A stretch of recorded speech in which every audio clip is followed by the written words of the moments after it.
I'm drawn to big waves. It takes me to such a place of being present and feeling so alive. Seeing that blue crystal wall rising to you, closing and just being a part of it. It forces you to be in the moment.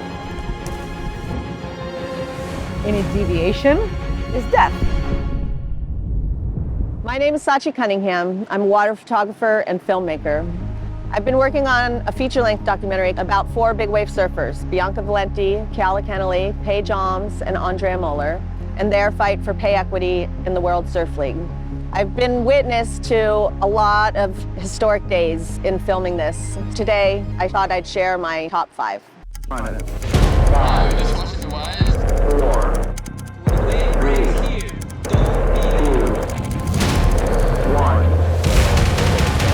Anyone would ever dream of getting.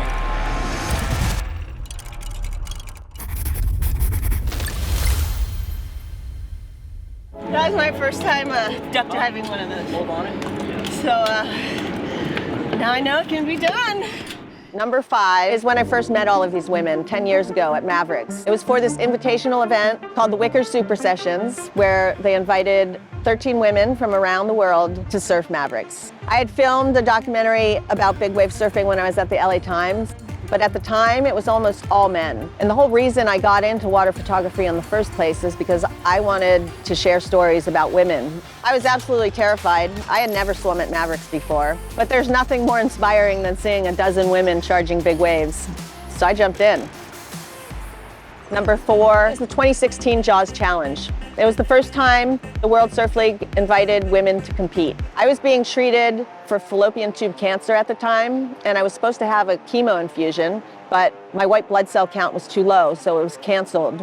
I remember being completely devastated that I had to miss that infusion, but the day after that, the contest was greenlit, and I was able to get right on a plane and document this historic moment. So it's just a good reminder. One door closes, another one opens. Number 3 is the 2018 Jaws contest. The women had just won equal pay, so this was the first big wave contest where women and men were going to earn the same prize money. The conditions were absolutely terrifying, and they had no time to warm up. They were the first heat of the day, but they stepped up. We were watching waves come through and you hear the boats going like creak, creak. It was breaking like a nuclear bomb. Bianca suffered a major concussion. I didn't realize I actually had footage of her completely blacked out in between heats, coming on the boat, preparing for the finals. It was so big and messy that they actually canceled the event mid-heat after the women. It was mixed emotions. I was like, okay, that's probably a good idea. And then I was kind of like, we just had to surf in that. Like, guys can handle. We were just like, oh, it was too big for the guys to compete, but we finished. It wasn't boring at all. Matter of fact, it's what everybody talked about after that event, was the fact that the women sent it in some really big, scary jaws. Number 2 is later that season in 2018, there was this huge swell on the way to Mavericks, and everyone was really hopeful that they would finally run the Mavericks contest. The start of that swell was actually too big to paddle, so it was tow only, and Andrea Moeller was the only woman who towed that day. She actually broke her foot on the wave, but in true Andrea style, she stayed out on the water and drove a jet ski.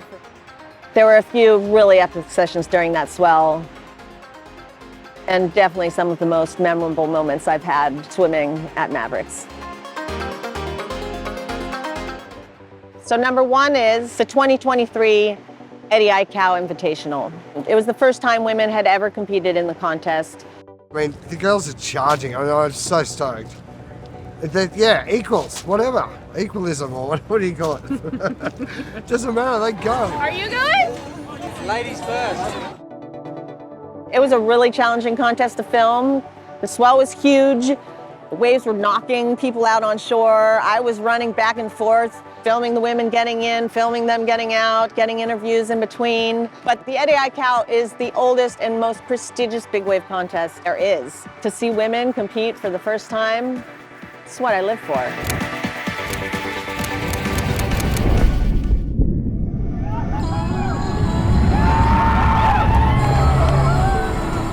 having the next generation growing up where hopefully there won't be this whole battle of men or women. Everyone will just be, you know, stoked to share the ocean together. To fight for something that I know is right, I'm not gonna give up.